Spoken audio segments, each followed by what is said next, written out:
Recuerdo que me enseñaste rebosante de orgullo una carta sobre mí que habías publicado en uno de los periódicos populacheros. Era un escrito muy prudente, moderado, vulgar incluso. Apelabas al sentido inglés de la equidad o algo así de horrendo en favor de un hombre caído. Era el tipo de carta que podrías haber escrito si se hubiera presentado una acusación dolorosa contra alguna persona respetable a la que personalmente no conocieras de nada. Pero a ti te parecía una carta maravillosa. La veías como una demostración de caballerosidad casi quijotesca. Estoy enterado de que escribiste otras cartas a otros periódicos que no las publicaron, pero eran únicamente para decir que odiabas a tu padre. A nadie le importaba que lo odiaras o no. El odio, aún tienes que aprenderlo, es intelectualmente considerado la negación eterna. Considerado desde el punto de vista de las emociones, es una forma de atrofia y mata todo lo que no sea él mismo. Escribir a los periódicos para decir que uno odia a otra persona es como si uno escribiera a los periódicos para decir que tiene una enfermedad secreta y vergonzosa. El hecho de que el hombre al que odiabas fuera tu propio padre y que ese sentimiento fuera plenamente correspondido no hacía tu odio noble ni hermoso en modo alguno. Si algo demostraba, era sencillamente que se trataba de una enfermedad hereditaria.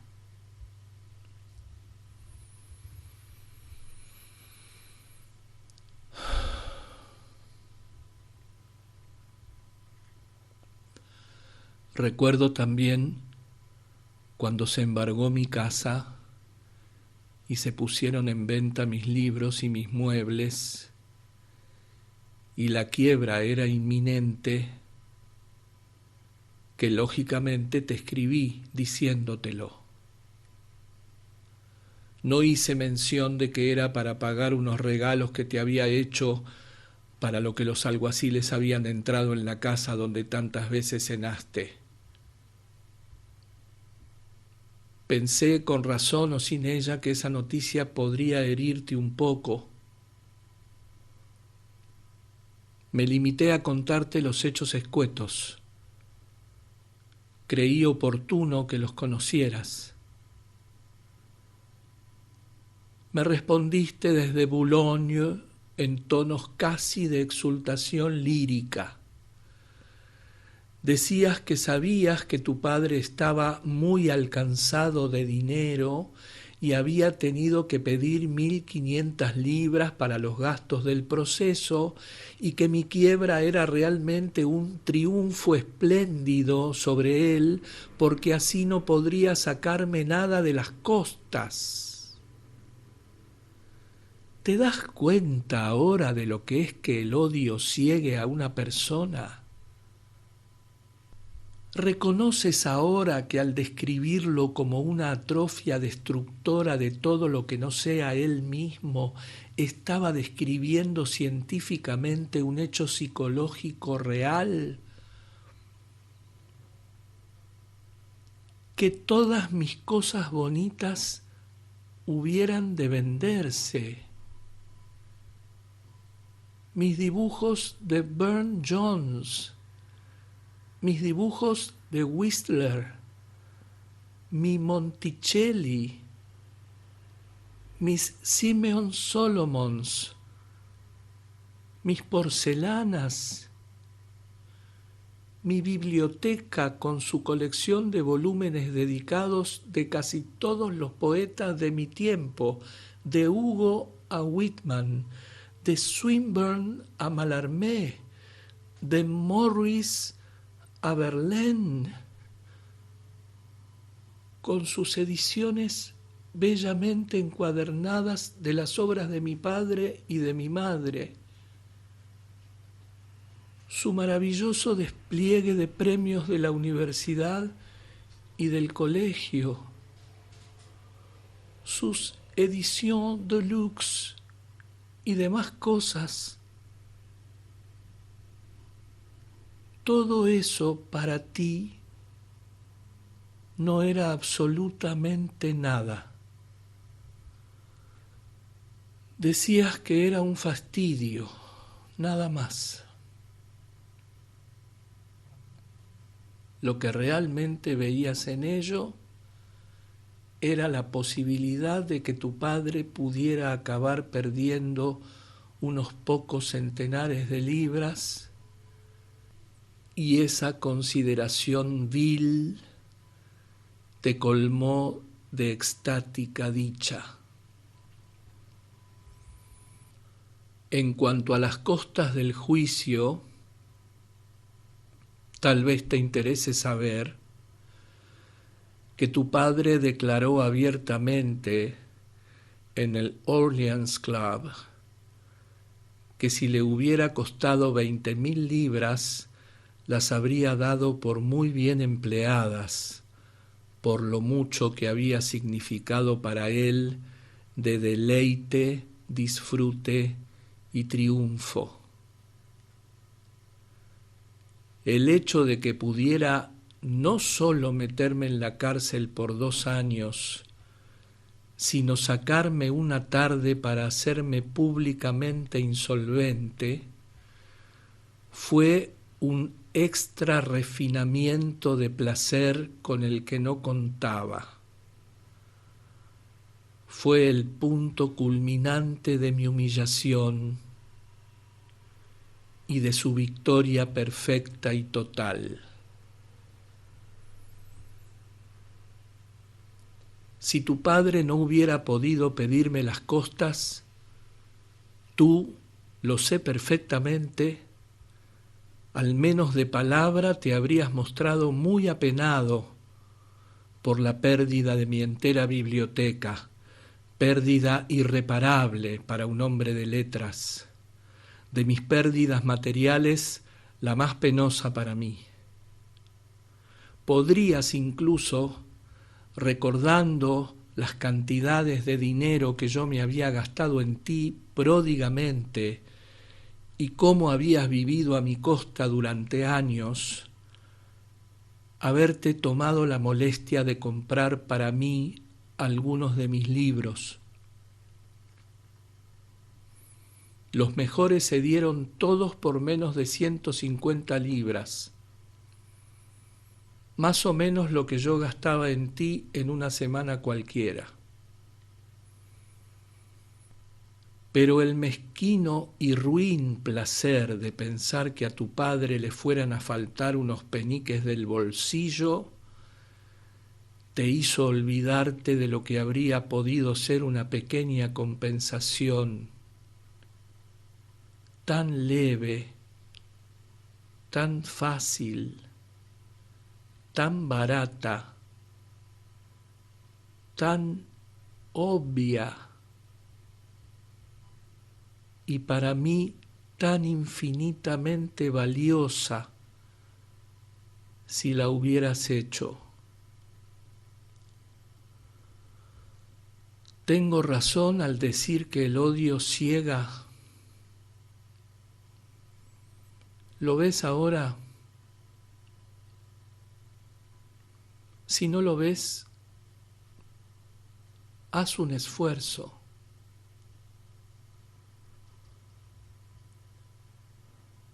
Con qué claridad lo vi yo entonces como ahora, no hace falta que te lo diga. Pero a mí mismo me dije, a toda costa tengo que conservar el amor en mi corazón. Si voy a la cárcel sin amor, ¿qué será de mi alma? Las cartas que te escribía en aquella época desde Holloway eran mis intentos de conservar el amor como nota dominante de mi naturaleza. Podía, si hubiera querido, haberte hecho pedazos con reproches amargos. Podía haberte desgarrado con maldiciones. Y entonces habrías sabido de quién era figura y la habrías aborrecido y te habrías aborrecido para siempre. Y más que eso, se estaban cargando los pecados de otro a mi cuenta, de haber querido, en uno u otro de los juicios podría haberme salvado a su costa, no de la vergüenza, no, pero sí de la prisión. Si me hubiera molestado en mostrar que los testigos de la corona, los tres más importantes, habían sido cuidadosamente preparados por tu padre y sus abogados, no sólo en sus reticencias, sino en sus afirmaciones, para la absoluta transferencia deliberada, planeada y ensayada de las acciones y andanzas de otros sobre mí, podría haberles hecho recusar por el juez uno a uno, más sumariamente incluso que lo fue el pobre y perjuro Atkins. Podía haber salido del juzgado riéndome del mundo, libre, con las manos en los bolsillos. Se me sometió a la mayor presión para que lo hiciera. Me aconsejaron, me rogaron, me instaron encarecidamente a hacerlo personas cuyo interés era mi bienestar y el bienestar de mi casa. Pero me negué, no quise. No he lamentado mi decisión ni un solo instante, ni en los momentos más amargos de mi encarcelamiento. Ese comportamiento habría estado por debajo de mí. Los pecados de la carne no son nada. Son enfermedades para que las cure un médico si es que hay que curarlas. Solo los pecados del alma son vergonzosos. Haber conseguido mi absolución por esos medios habría sido una tortura para toda mi vida. Pero ¿tú crees realmente que eras digno del amor que yo entonces te mostraba, o que yo ni por un instante pensé que lo fueras? ¿Tú crees realmente que en algún período de nuestra amistad fuiste digno del amor que te mostré, ni que por un instante pensé que lo fueras? Yo sabía que no lo eras. Pero el amor no trafica en un mercado, ni usa balanza de mercachifle. Su dicha, como la dicha del intelecto, es sentirse vivo. El objetivo del amor es amar, ni más ni menos. Tú eras mi enemigo, un enemigo como no ha tenido ningún hombre. Yo te había dado mi vida, y para satisfacer las más bajas y despreciables de todas las pasiones humanas, el odio, la vanidad y la codicia, tú la habías tirado. En menos de 3 años me habías arruinado completamente desde todos los puntos de vista. Por mi propio bien, lo único que podía hacer era amarte. Sabía que si me permitía odiarte en el seco desierto de la existencia que tenía que cruzar y que aún estoy cruzando, no habría peña que no perdiera su sombra, ni palmera que no se secara, ni pozo o agua que no viniera envenenada. ¿Empiezas ahora a comprender un poco? ¿Va despertando tu imaginación del prolongado letargo en que ha estado sumida? ¿Sabes ya lo que es el odio? ¿Empiezas a barruntar lo que es el amor y cómo es el amor? No es demasiado tarde para que lo aprendas, aunque para enseñarte lo haya tenido yo que ir a una celda de presidio.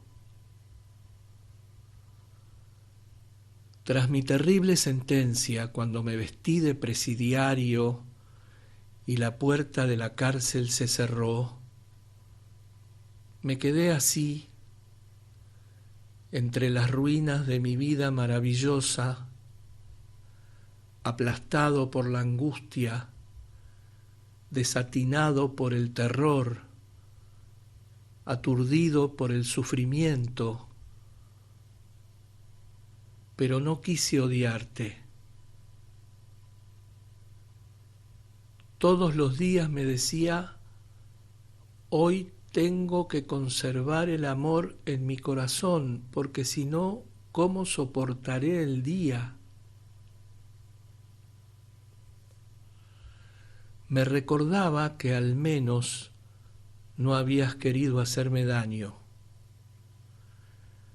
Me obligué a pensar que lo único que habías hecho era tender un arco a la aventura y la flecha había atravesado a un rey entre las juntas del arnés. Haberte puesto en la balanza con la más pequeña de mis penas, la más mezquina de mis pérdidas, habría sido, pensaba, injusto. Resolví mirarte como a alguien que también sufría. Me forcé a creer que al fin se había caído la venda de tus ojos, tanto tiempo ciegos. Me imaginaba con dolor cuál habría sido tu espanto cuando contemplaste la obra terrible de tus manos. Hubo momentos, incluso en aquellos días oscuros, los más oscuros de toda mi vida, en que hasta anhelé consolarte. Tan seguro estaba de que por fin te habías dado cuenta de lo que habías hecho. No se me ocurrió entonces que pudieras tener el vicio supremo, la superficialidad. De hecho, fue un verdadero dolor para mí tener que comunicarte que debía reservar forzosamente mi primera oportunidad de recibir carta para asuntos familiares. Pero mi cuñado me había escrito diciendo que con una sola vez que escribiera a mi mujer, ella, por mí y por nuestros hijos, renunciaría a pedir el divorcio. Sentí que ese era mi deber. Dejando aparte otras razones, no podía soportar la idea de que me separasen de Cyril, mi hermoso, amante y amable hijo, mi amigo sobre todos los amigos, mi compañero sobre todos los compañeros, del que un solo cabello de su cabecita de oro me habría sido más caro y valioso, no diré que tú de la cabeza a los pies, sino que toda la crisolita del mundo entero, como siempre lo había sido, aunque yo llegué a entenderlo demasiado tarde. 2 semanas después de tu petición tuve noticias tuyas. Robert Sherard, el más valiente y caballeroso de todos los seres brillantes, me viene a ver y entre otras cosas me dice que en el ridículo Mercure de France, con su absurda afectación de ser el verdadero centro de la corrupción literaria, estás a punto de publicar un artículo sobre mí con muestras de mis cartas. Me pregunta si es realmente por deseo mío. Yo me quedé estupefacto y muy contrariado, y di orden de parar aquello inmediatamente. Habías dejado mis cartas por medio para que las robaran tus compañeros chantajistas, para que las escamoteara el servicio de los hoteles, para que las vendieran las criadas. Eso no era más que descuido y falta de apreciación de lo que yo te escribía. Pero que te propusieras seriamente publicar extractos del resto me pareció casi increíble. ¿Y qué cartas eran? No pude informarme. Esa fue la primera noticia que tuve de ti. Me desagradó. La segunda llegó poco después. Se habían presentado en la cárcel los abogados de tu padre y me entregaron personalmente una notificación de fallido por unas miserables 700 libras, el importe de sus costas. Fui declarado insolvente público y se me ordenó comparecer ante el juez. Yo estaba firmemente convencido, y lo sigo estando, y volveré sobre ese tema, de que esas costas las debería haber pagado tu familia. Tú personalmente habías asumido la responsabilidad de afirmar que tu familia las pagaría. Por eso el abogado tomó el caso como lo tomó. La responsabilidad era toda tuya. Aún al margen de tu compromiso en nombre de la familia, tenías que haber sentido que eras tú el que había atraído sobre mí toda la ruina. Lo menos que se podía hacer era ahorrarme la ignominia añadida de la quiebra por una suma absolutamente despreciable, menos de la mitad de lo que me había gastado en ti en 3 cortos meses de verano en Göring. Pero de eso no hablemos más por ahora.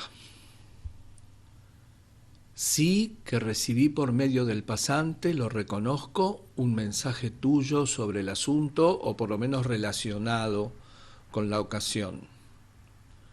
El día que vino a tomar mis declaraciones se inclinó sobre la mesa, estábamos en presencia del vigilante, y luego de consultar un papel que sacó del bolsillo, me dijo en voz baja: «El príncipe Fleur de Lis le envía sus recuerdos».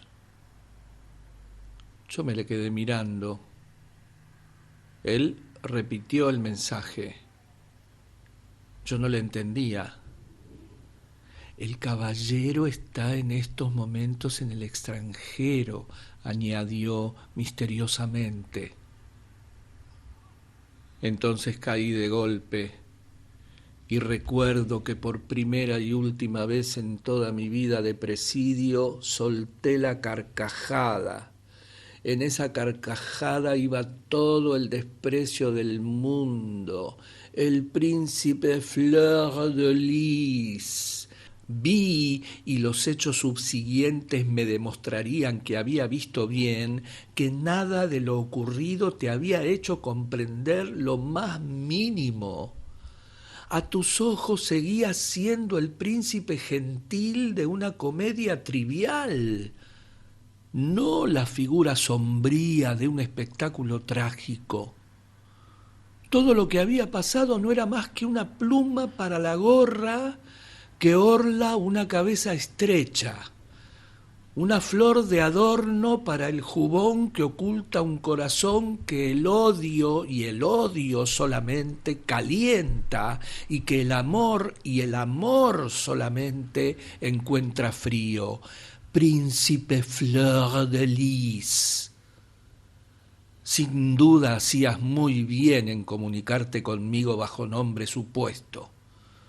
Yo en aquellos momentos no tenía nombre alguno. En la vasta prisión donde entonces estaba encarcelado no era más que el número y la letra de una pequeña celda de una larga galería, uno entre 1000 números sin vida, como entre 1000 vidas sin vida. Pero seguramente habría muchos nombres de verdad en la historia de verdad que te habrían cuadrado mucho mejor y con los que no me habría sido nada difícil reconocerte al instante. No se me ocurrió buscarte tras las lentejuelas de una visera de pacotilla solo apta para una mascarada cómica. Ah, si tu alma hubiera estado como para su propia perfección, incluso debería haber estado lacerada de pena, doblegada por el remordimiento y humillada por la aflicción, ¿no habría sido ese el disfraz escogido para entrar a su sombra en la casa del dolor? Las cosas grandes de la vida son lo que parecen y por esa razón, por extraño que te resulte, a menudo son difíciles de interpretar. Pero las cosas pequeñas de la vida son símbolos.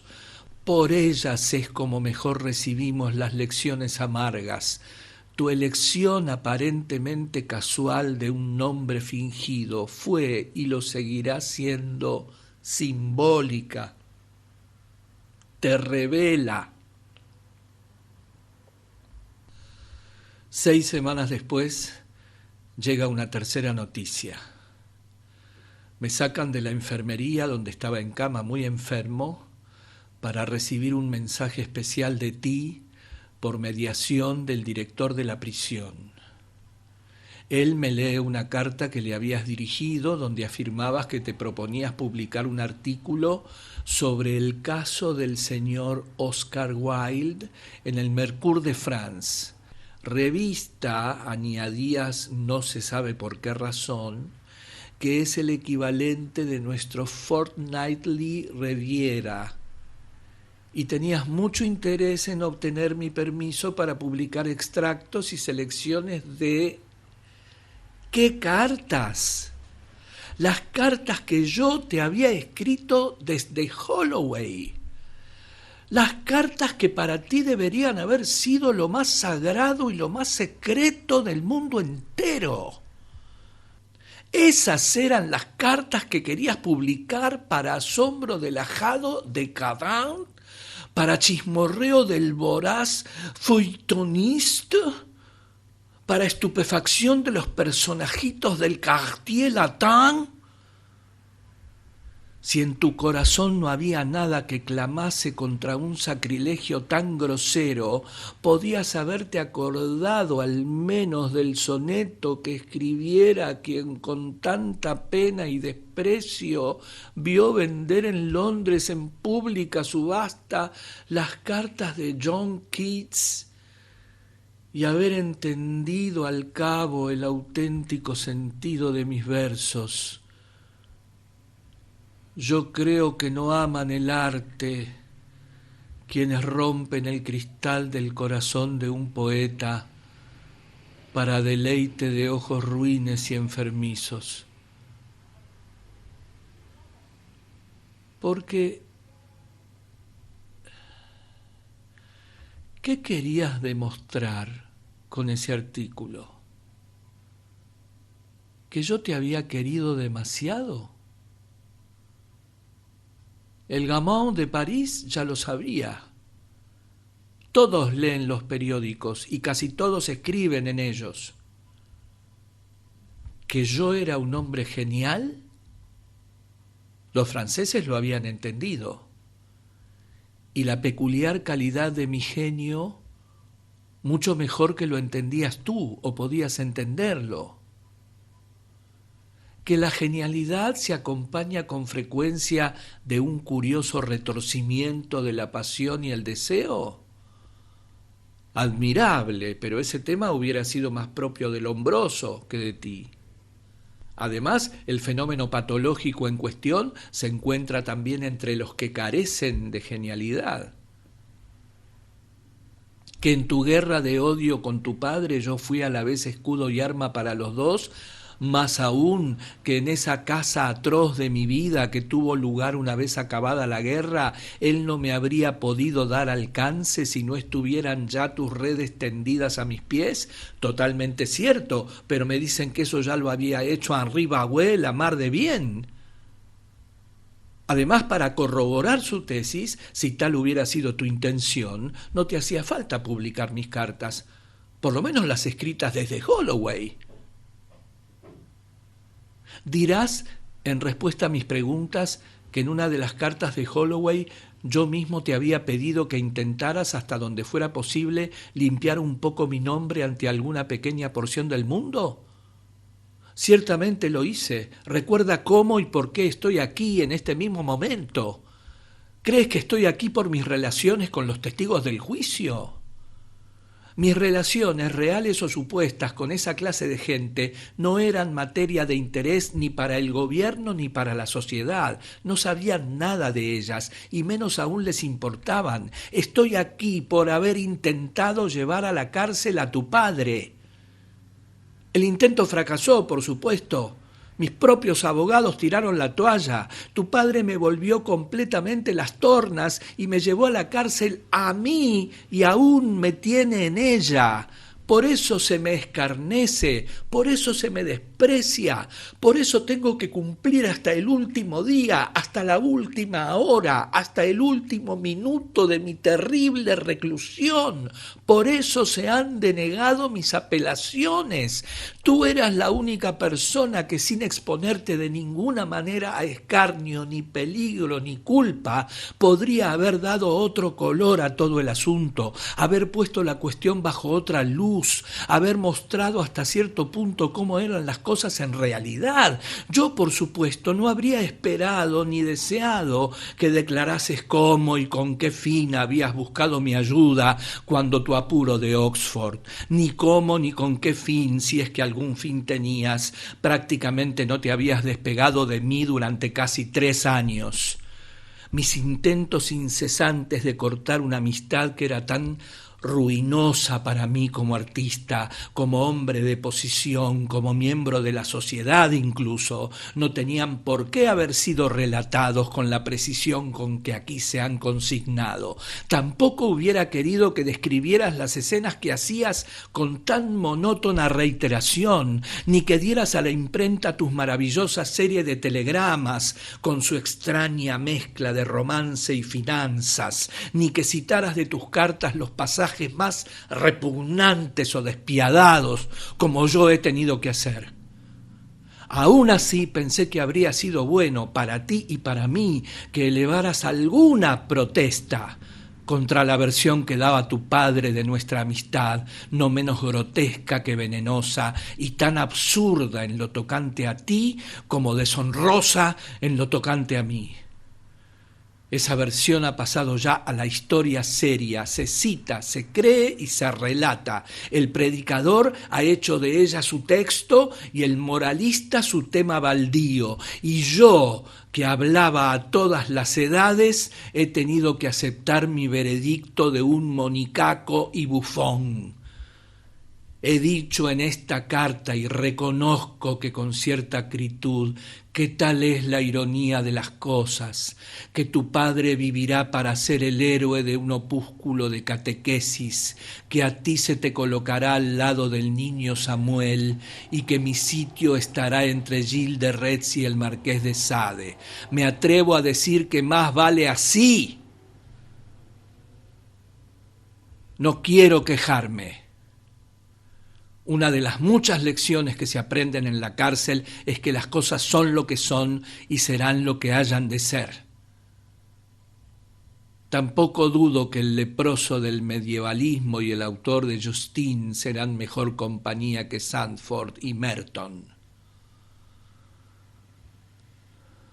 Pero en el momento en que te escribí, pensaba que para ti y para mí sería bueno, sería propio, sería acertado no aceptar la historia que tu padre había presentado a través de sus abogados para edificación de un mundo filisteo, y por eso te pedí que pensaras y escribieras algo que se acercara más a la verdad.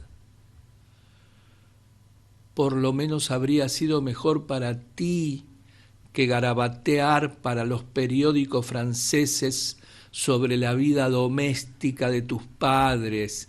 ¿Qué les importaba a los franceses que tus padres hubieran sido o no felices en su vida doméstica?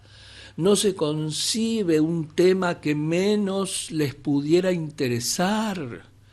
Lo que sí les interesaba era cómo un artista de mi distinción, que por la escuela y movimiento que encarnaba había ejercido una influencia marcada en la dirección del pensamiento francés, podía, tras llevar semejante vida, iniciar semejante acción.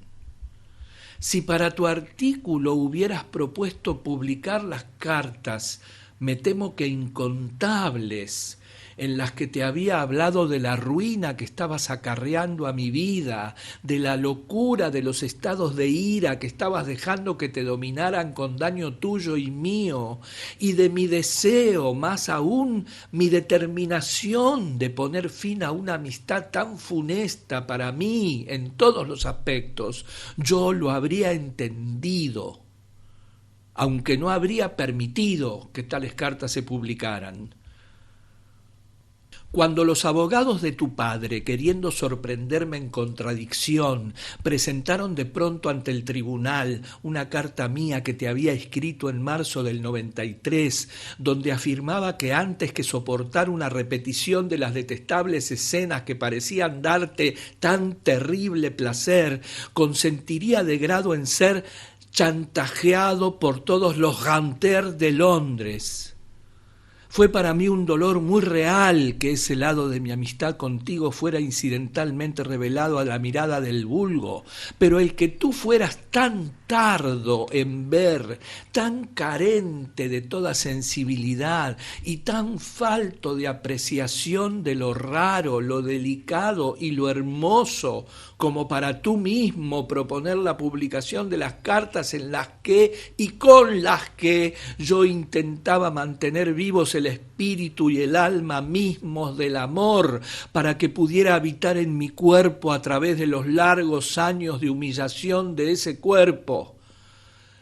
Eso fue y sigue siendo para mí causa del dolor más profundo, del desengaño más lacerante. ¿Por qué lo hiciste? Temo saberlo demasiado bien. Si el odio cegó tus ojos, la vanidad te cosió los párpados con hilos de hierro. La facultad que es lo único que nos permite comprender a los demás en sus relaciones así reales como ideales, tu egotismo estrecho la había embotado y el largo desuso la había inutilizado. La imaginación estaba tan encarcelada como yo. La vanidad había puesto barrotes en las ventanas y el carcelero se llamaba odio.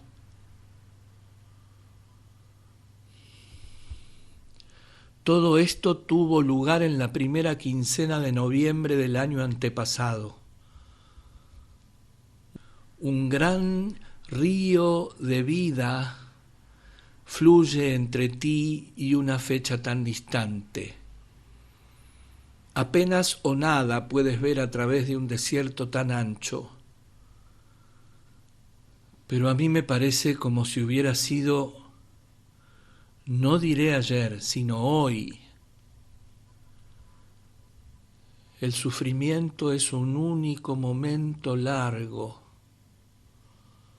No lo podemos dividir en estaciones, solo podemos registrar sus modos y anotar su retorno. Para nosotros el tiempo en sí no avanza, gira, parece dar vueltas en torno a un único centro de dolor. la inmovilidad paralizante de una vida regulada en cada una de sus circunstancias según un patrón invariable, de forma que comemos y bebemos, caminamos y nos acostamos y rezamos, o por lo menos nos arrodillamos en oración, conforme a las leyes inflexibles de una fórmula de hierro. Esa inmovilidad que hace que cada día terrible sea igual a los demás hasta en el menor detalle, parece comunicarse a aquellas fuerzas externas cuya esencia misma es el cambio incesante. De la época de la siembra o de la recolección, de los segadores que se doblan sobre la mies o los vendimiadores que serpean entre las viñas, de la hierba del huerto blanqueada de capullos rotos o salpicada de frutos caídos, no sabemos nada, ni podemos saber nada. Para nosotros solo hay una estación, la estación del dolor. Es como si hasta el sol y la luna nos hubieran quitado. Afuera el día podrá ser azul y oro, pero la luz que se filtra por el grueso vidrio del ventanuco enrejado que tenemos encima es gris y miserable. En la celda siempre es atardecer, como en el corazón es siempre medianoche. Y en la esfera del pensamiento, no menos que en la esfera del tiempo, ya no hay movimiento. Aquello que tú personalmente habrás olvidado hace mucho tiempo o puedes olvidar con facilidad, a mí me está pasando ahora y mañana me volverá a pasar. Acuérdate de esto y podrás comprender un poco el porqué de que te escriba y te escriba de esta manera.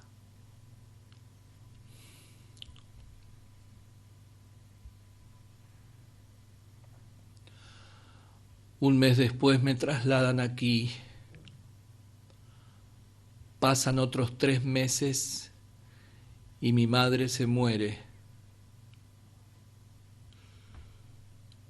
Tú sabías, nadie mejor, lo mucho que yo la quería y la veneraba.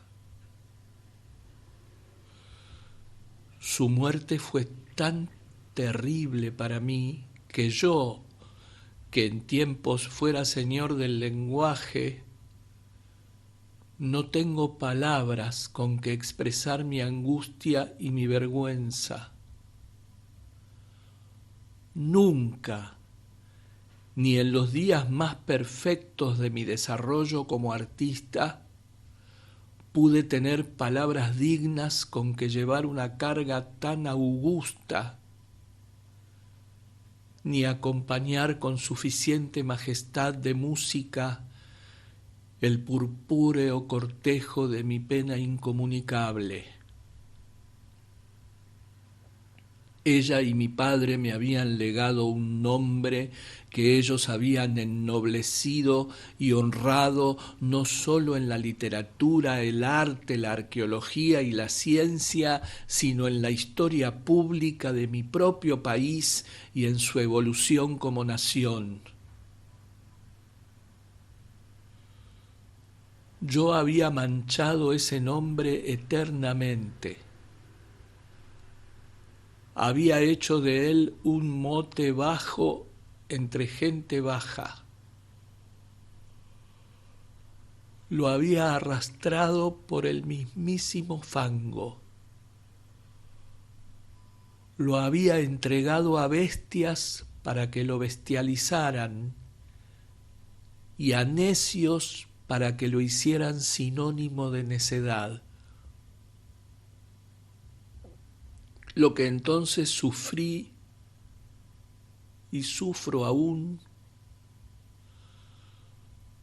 no hay pluma que lo escriba ni papel que lo registre.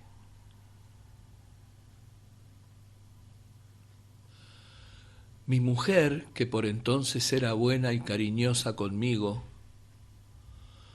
porque yo no oyera la noticia de labios indiferentes o extraños, vino, a pesar de estar enferma, de Génova a Inglaterra para anunciarme ella misma una pérdida tan irreparable, tan irredimible. Me llegaron mensajes de simpatía de todos los que todavía me tenían afecto, incluso personas que no me habían conocido personalmente. Al saber que en mi vida rota había entrado una nueva aflicción, escribieron pidiendo que se me transmitiera alguna expresión de condolencia. Tú solo te mantuviste al margen y no me enviaste ningún mensaje, ni me escribiste ninguna carta. De tales acciones es mejor decir lo que Virgilio dice en Dante, de aquellos cuya vida han sido baldías en impulsos nobles y hueras de intención.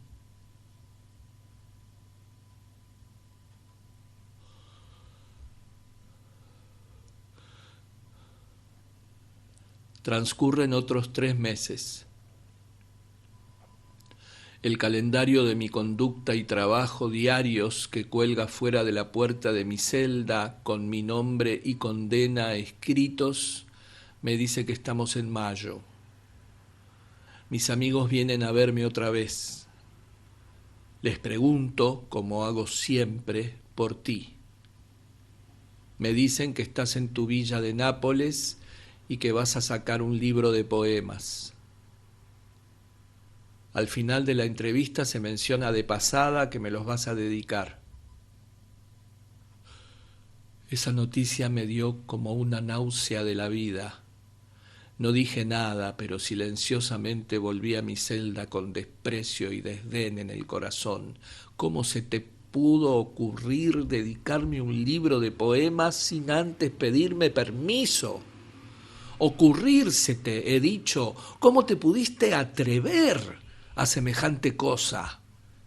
Darás como respuesta que en los tiempos de mi grandeza y fama yo había consentido en recibir la dedicatoria de tus primeras obras. Ciertamente lo hice, como habría aceptado el homenaje de cualquier otro muchacho que hiciera sus comienzos en el difícil y bello arte de la literatura.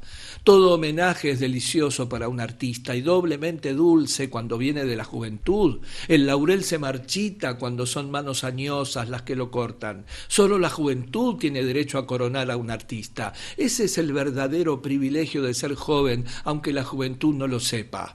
Pero los tiempos de humillación e infamia son diferentes de los de grandeza y fama. Aún tienes que aprender que la prosperidad, el placer y el éxito pueden ser de grano tosco y fibra vulgar, pero el dolor es lo más sensible de todo lo creado. No hay nada que se mueva en todo el mundo del pensamiento o del movimiento a lo que el dolor no vibre con pulsación terrible, aunque exquisita. La fina hoja batida de oro trémulo que registra la dirección de fuerzas que el ojo es incapaz de ver es grosera en comparación. Es una herida que sangra cuando la toca otra mano que no sea la del amor, y aún entonces vuelve a sangrar, aunque no sea de sufrimiento. Pudiste escribir al director de la prisión de Wandsworth solicitando mi permiso para publicar mis cartas en el Mercure de France, que es el equivalente de nuestra Fortnightly Review. ¿Por qué no haber escrito al director de la prisión de Reading solicitando mi permiso para que me dedicases tus poemas, dándoles la descripción fantástica que te hubiera parecido? fue porque en un caso la revista en cuestión tenía mi prohibición de publicar unas cartas cuya propiedad legal, como por supuesto sabes de sobra, era y es exclusivamente mía, y en el otro creíste poder salirte con la tuya sin que supiera nada hasta que fuera demasiado tarde para intervenir. El mero hecho de que yo fuera un hombre deshonrado, arruinado y encarcelado debería haberte movido, si deseabas escribir mi nombre en la primera página de tu libro, a pedírmelo como un favor, un honor, un privilegio. Así es como hay que dirigirse a los que están en la aflicción y en el oprobio. Allí donde hay dolor, hay terreno sagrado. Algún día te darás cuenta de lo que esto significa. Hasta entonces no sabrás nada de la vida. Robbie y naturalezas como la suya se dan cuenta. Cuando me llevaron de la cárcel al tribunal de quiebras entre dos policías, Robbie estaba esperando en el largo y siniestro corredor para poder, delante de todo el gentío que ante un gesto tan dulce y simple enmudeció, quitarse gravemente el sombrero ante mí. Cuando esposado y con la cabeza gacha pasé junto a él.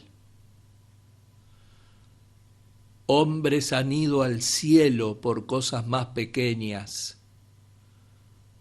Con ese espíritu y con ese modo de amor se arrodillaban los santos para besar los pies de los pobres, o se inclinaban para besar al leproso en la mejilla.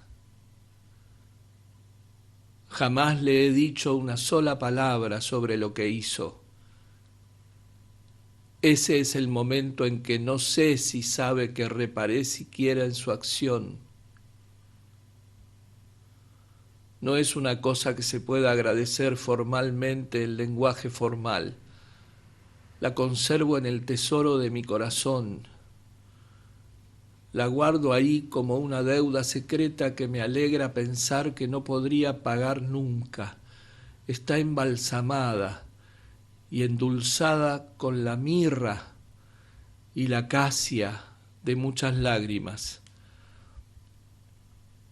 Cuando la sabiduría me ha sido improvechosa y la filosofía estéril, y los proverbios y frases de los que pretendían darme consuelo han sido como polvo y cenizas en mi boca,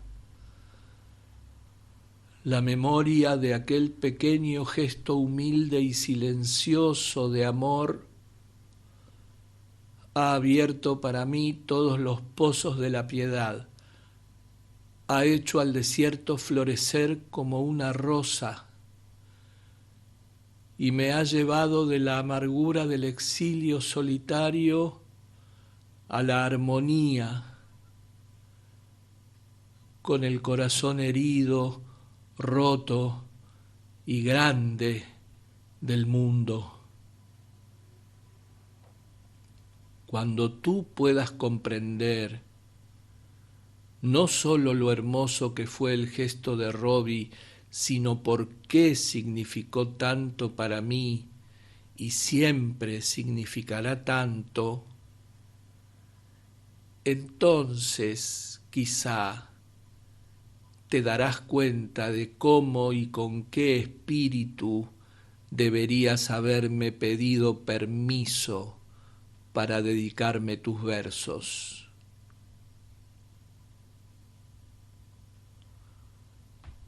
Hay que decir que en cualquier caso no habría aceptado la dedicatoria, aunque posiblemente en otras circunstancias me habría agradado que se me hiciera esa petición, la habría denegado por ti, al margen de cuáles fueran mis sentimientos. El primer libro de poemas que en la primavera de su virilidad lanza un muchacho al mundo debe ser como un capullo o una flor primaveral, como el espino blanco del prado de Magdalena o las prímulas de los campos de Cumnor. No debe estar cargado con el peso de una tragedia terrible, repugnante, de un escándalo terrible, repugnante. Haber dejado que mi nombre sirviera como heraldo del libro habría sido un grave error artístico, habría rodeado la obra entera de una atmósfera equivocada, y en el arte moderno la atmósfera importa mucho.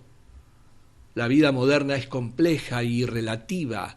Esas son sus dos notas distintivas. Para reflejar la primera hace falta atmósfera, con su sutileza de nuance, de sugerencia, de perspectivas extrañas. Para la segunda hace falta fondo.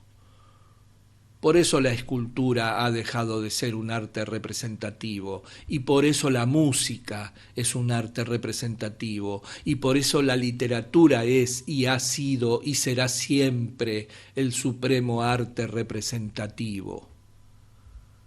Tu librito debería haber traído consigo aires sicilianos y arcadios, no la fetidez pestilente del banquillo de los criminales, ni el aire viciado de la celda de presidio. Y no es sólo que una dedicatoria como la que proponías hubiera sido un error de gusto en arte, es que desde otros puntos de vista habría sido totalmente indecorosa, habría parecido una prolongación de tu conducta antes y después de mi detención, habría dado a la gente la impresión de querer ser una estúpida bravata, un ejemplo de esa clase de coraje que se vende barato y se compra barato en las calles de la vergüenza. En lo que a nuestra amistad se refiere, Némesis nos ha aplastado a los dos como moscas. La dedicatoria de versos a mí en prisión habría parecido una especie de esfuerzo de réplica mordaz, talento del que en tus viejos tiempos de escribidor de cartas horribles, tiempos que espero sinceramente y por tu bien que no vuelvan nunca, solías enorgullecerte abiertamente y te jactabas con alegría. No habría producido el efecto serio, hermoso, que confío, creo de hecho, que buscabas. Si me hubieras consultado, yo te habría aconsejado que retrasaras un poco la publicación de tus versos. O, si eso te desagradaba, que publicaras anónimamente al principio y después, cuando tu canto hubiera conquistado amantes, la única clase de amantes que realmente vale la pena conquistar, haberte dado la vuelta y dicho al mundo: estas flores que admiran las he sembrado yo y ahora se las ofrezco a alguien a quien tienen por paria y proscrito.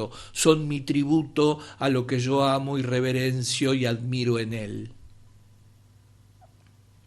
Pero escogiste mal método y mal momento.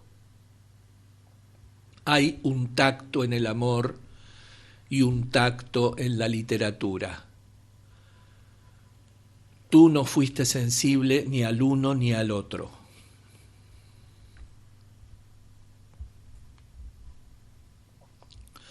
Te he hablado largamente sobre este punto para que adviertas todo lo que encierra y entiendas por qué me apresuré a escribir a Robbie en términos tan desdeñosos y despectivos hacia ti y prohibí tajantemente la dedicatoria y quise que las palabras que escribía de ti fueran copiadas cuidadosamente y se te enviaran.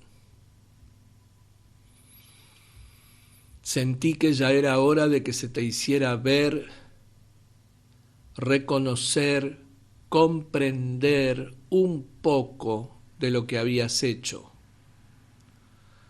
La ceguera puede llegar hasta el extremo de ser grotesca, y una naturaleza carente de imaginación, si no se hace nada por espabilarla, se petrifica en insensibilidad absoluta, de modo que aunque el cuerpo coma y beba y tenga sus placeres, el alma, de la que el cuerpo es casa, puede estar como la Branca Doria en Dante, muerta absolutamente. Parece ser que mi carta llegó muy a tiempo. Cayó sobre ti hasta donde me es dado juzgar como un trueno. En tu respuesta a Robbie dices haberte quedado privado de toda capacidad de pensamiento y expresión. En efecto, al parecer no se te ocurre nada mejor que escribir a tu madre quejándote. Ella, naturalmente, con esa ceguera para tu verdadero bien que ha sido su malhadada fortuna y la tuya, te da todos los consuelos imaginables y arrullado por ella vuelves, supongo, a tu desdichado e indigno estado anterior. Mientras que, en lo que a mí respecta, participa a mis amigos que está muy disgustada por la severidad de mis observaciones sobre ti. En realidad, no solo a mis amigos les comunica su disgusto, sino también a los que, número mucho más crecido, no hay por qué recordártelo, no son mis amigos. Y ahora se me informa, por cauces muy bien dispuestos hacia ti y los tuyos, de que a consecuencia de eso, mucha de la simpatía que en razón de mi genio distinguido y mis terribles padecimientos había ido creciendo en torno a mí con paso lento pero seguro, se ha disipado del todo. Se dice, vaya, primero quiso meter en la cárcel al bondadoso padre y fracasó. Ahora arremete contra el inocente hijo y lo culpa de su fracaso. Cuánta razón teníamos al despreciarlo, cómo se merece nuestro desprecio. Me parece a mí que cuando se mencione mi nombre en presencia de tu madre, si no tiene una palabra de pena ni de remordimiento por su parte, no pequeña en la ruina de mi casa, lo más decoroso sería que se quedara callada.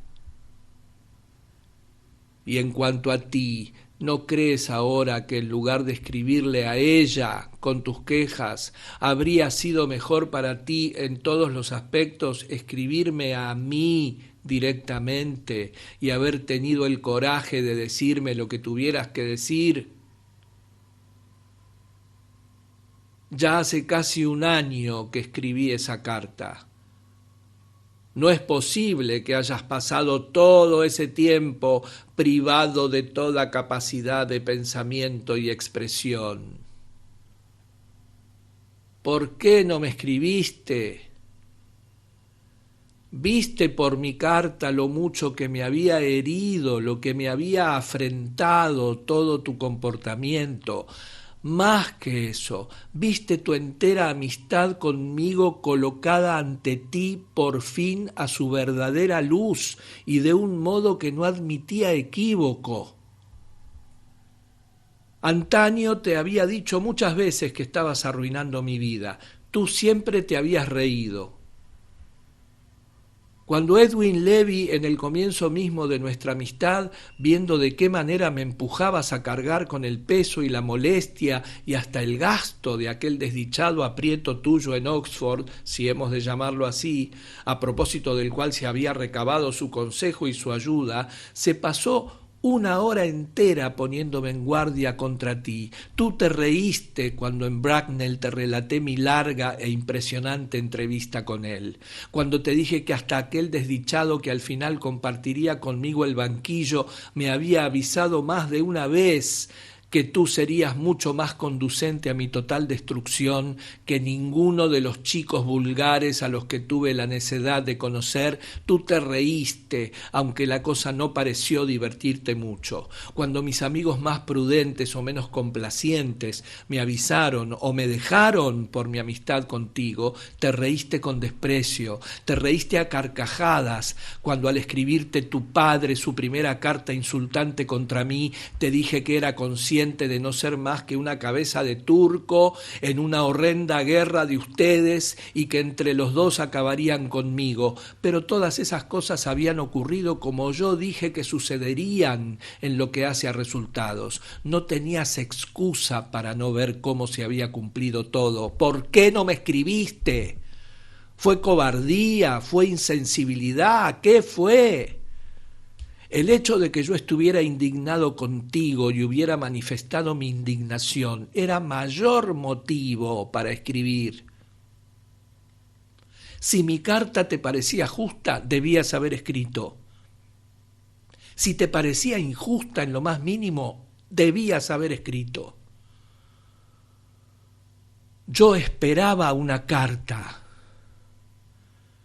Estaba seguro de que por fin verías que si el viejo afecto, el amor tantas veces declarado, los 1000 gestos de cariño mal correspondido que te había prodigado, las 1000 deudas impagas de gratitud que me debías, que si todo eso no era nada para ti, el mero deber, el más estéril de todos los lazos que unen a los hombres, te haría escribir. No puedes decir que pensaras seriamente que sólo se me permitía recibir comunicaciones de orden práctico de miembros de mi familia. Sabías perfectamente que cada 12 semanas Robbie me mandaba un pequeño resumen de noticias literarias. No cabe cosa más encantadora que sus cartas por su ingenio, su crítica inteligente y concentrada, su ligereza. Son cartas de verdad, son como ir a hablar a una persona.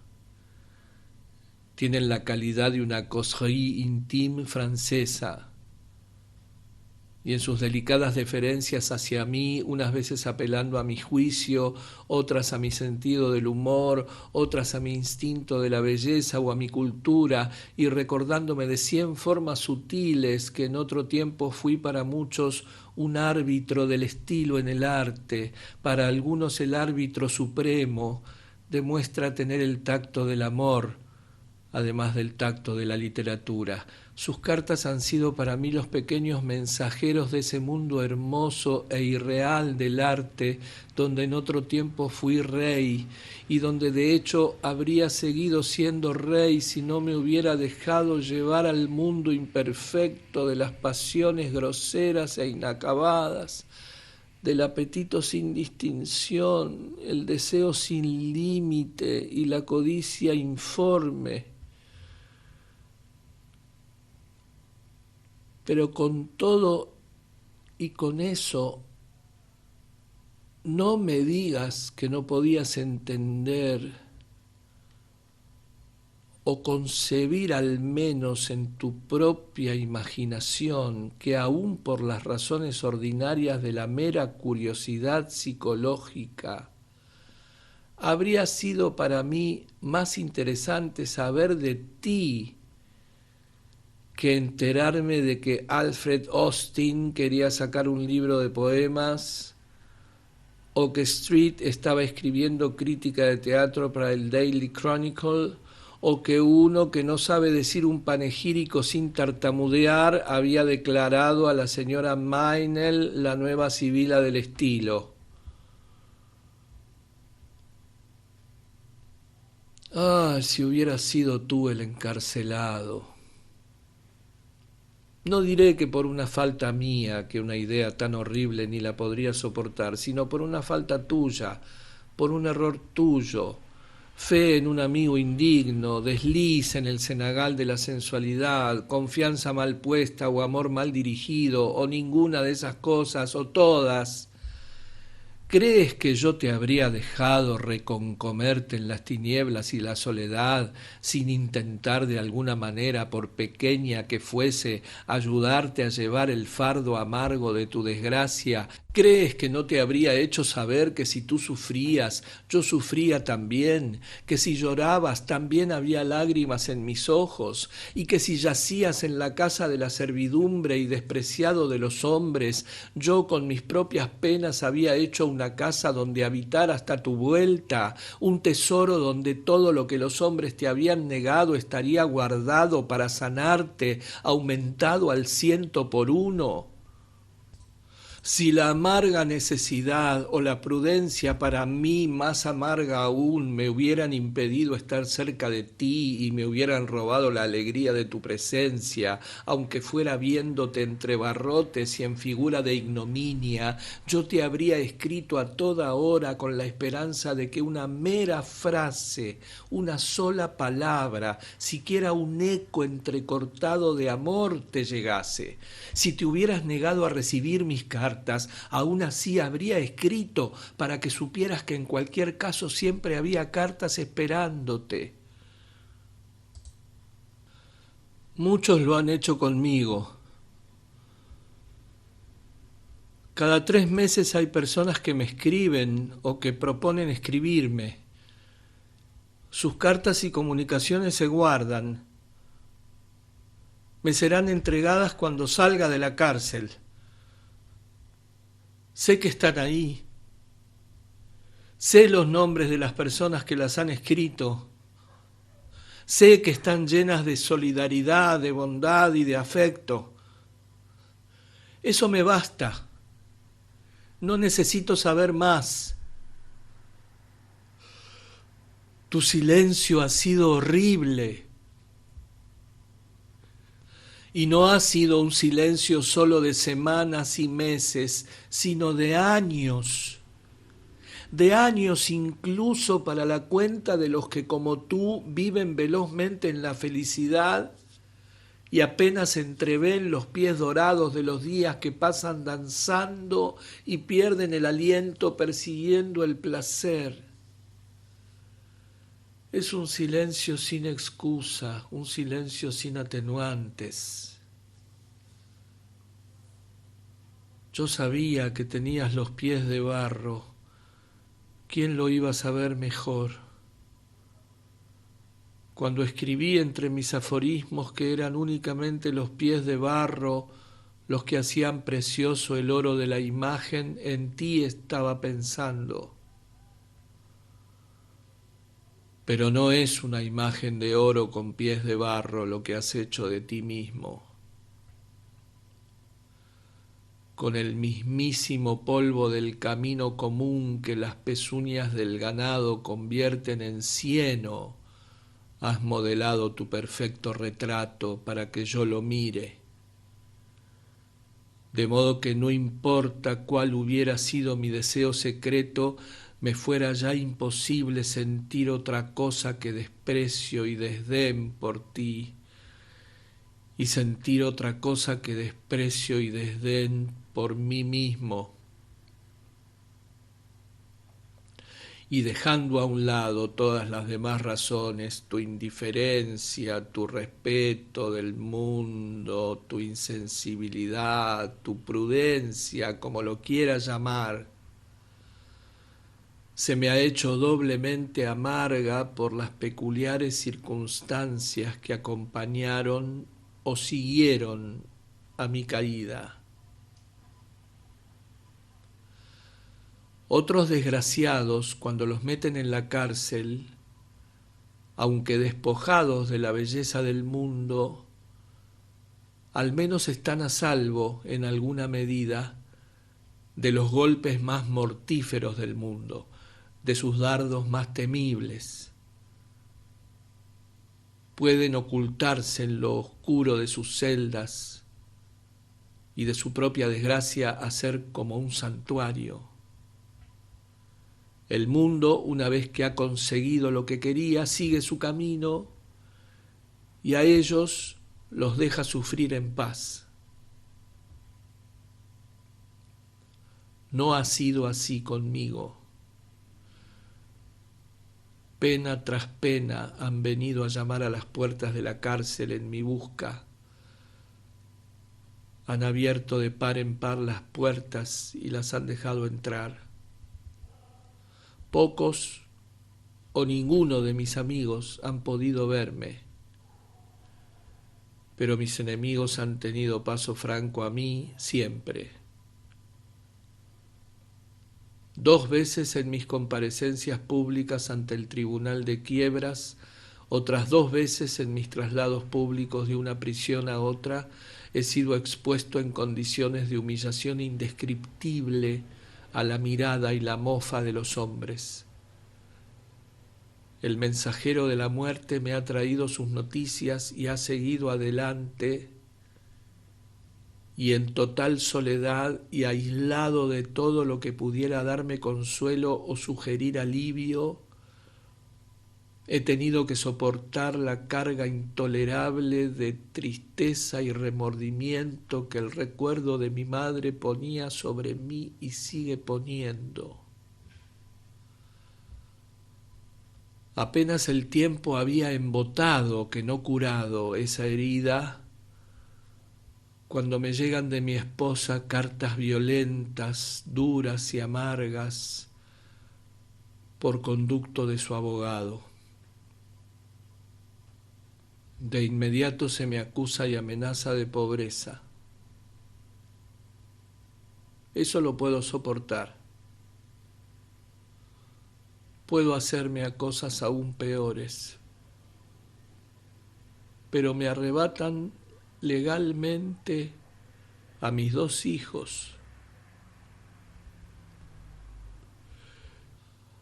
Y eso es y seguirá siendo siempre para mí un motivo de aflicción infinita, de suplicio infinito,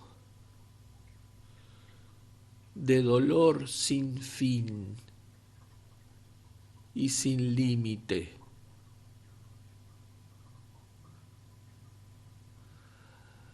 Que la ley decida y se arrogue la facultad de decidir que yo soy indigno de estar con mis propios hijos. Eso es absolutamente horrible para mí. La ignominia de la prisión no es nada comparada con eso. Envidio a los otros hombres que pasean el patio conmigo. Estoy seguro de que sus hijos los esperan, aguardan su venida, los recibirán con dulzura.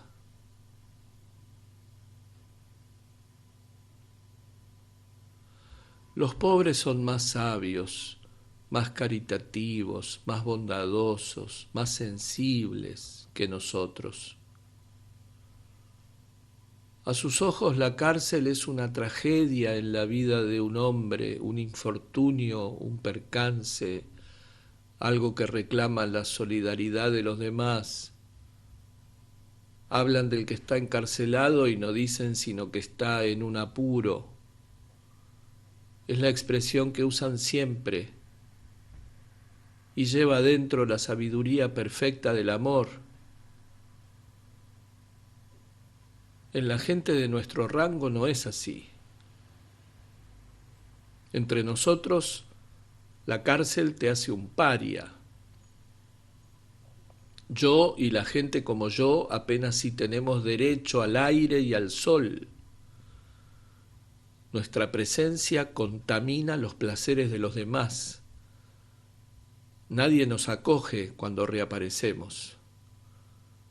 Revisitar los atisbos de la luna no es para nosotros.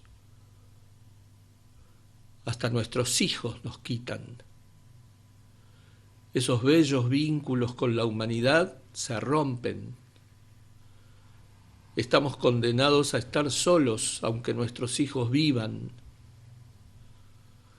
Se nos niega lo único que podría sanarnos y ayudarnos, poner bálsamo en el corazón golpeado y paz en el alma dolorida.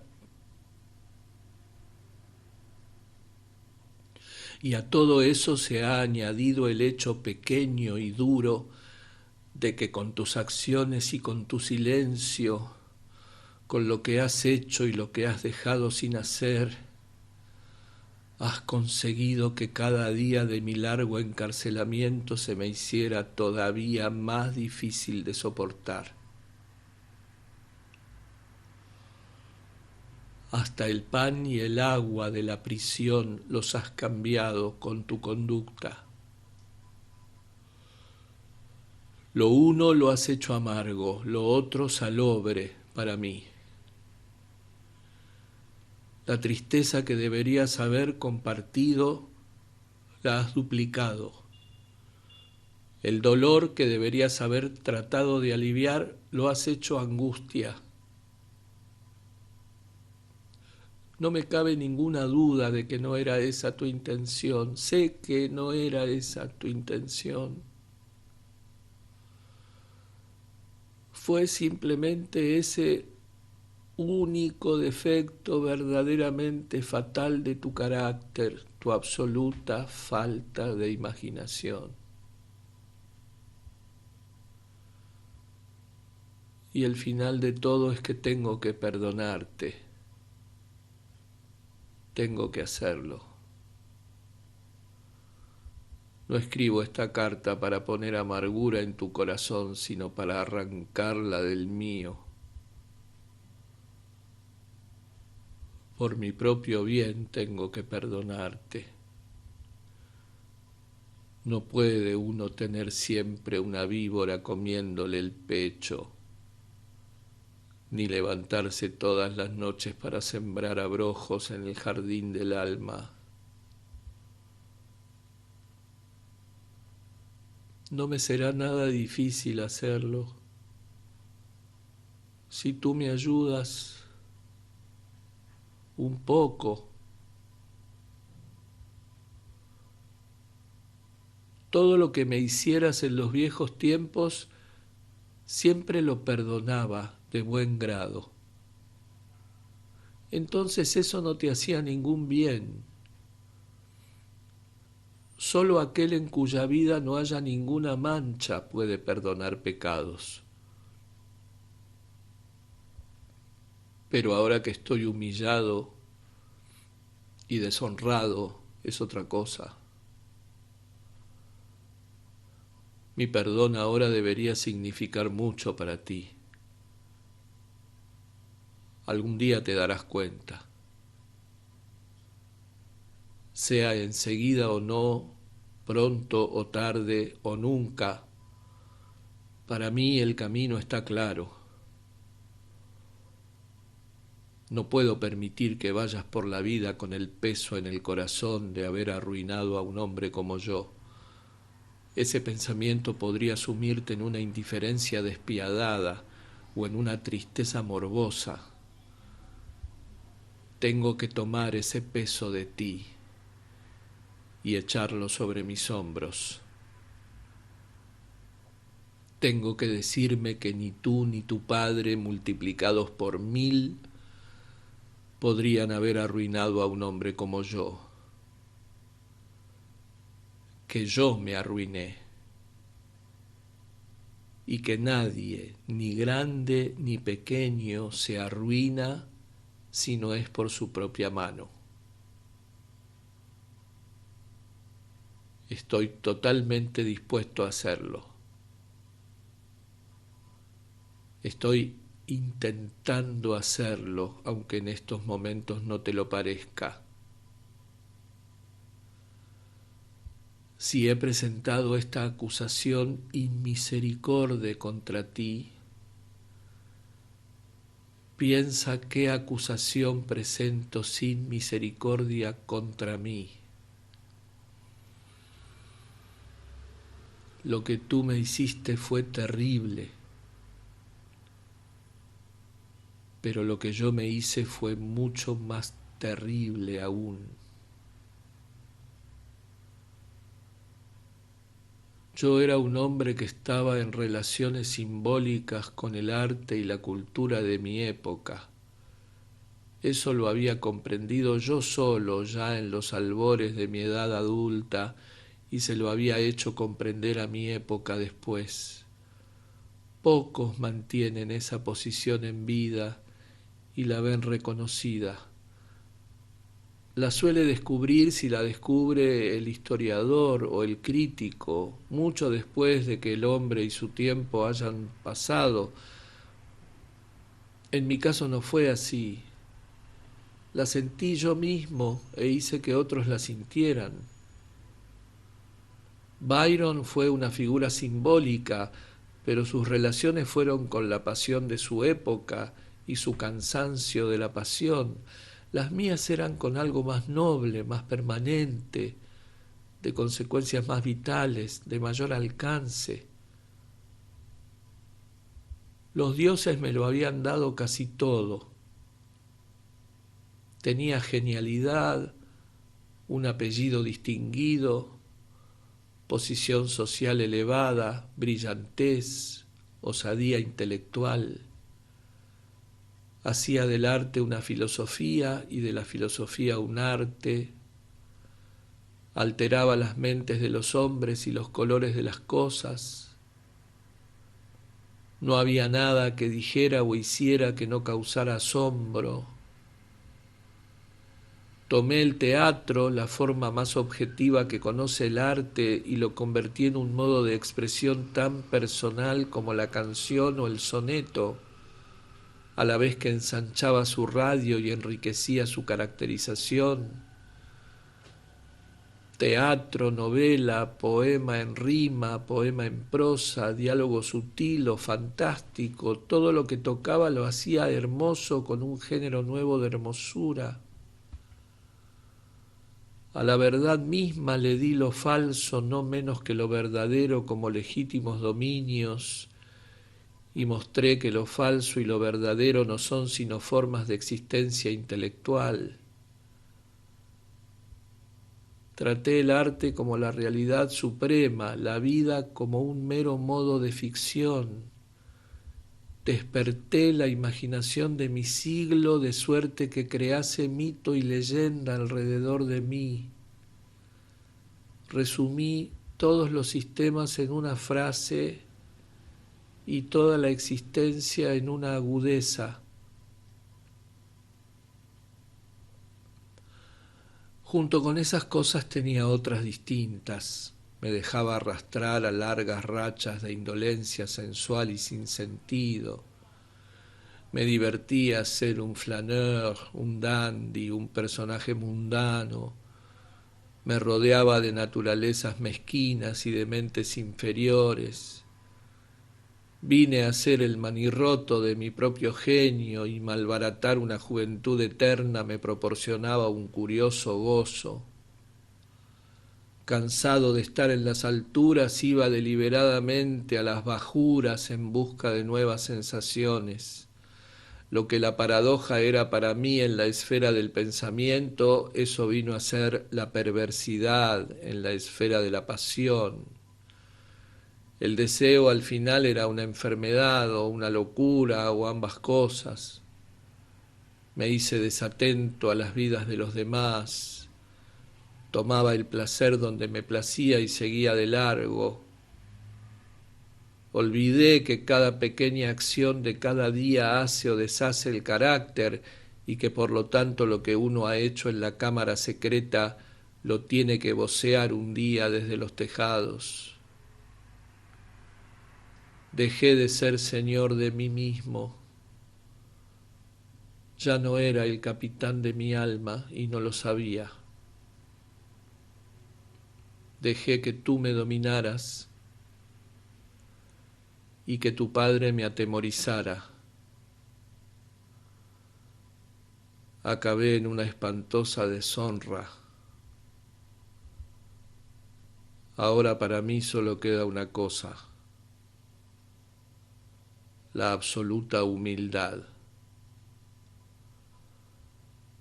Lo mismo que para ti solo queda una cosa: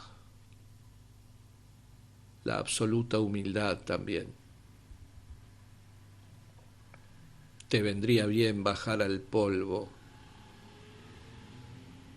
y aprenderla a mi lado.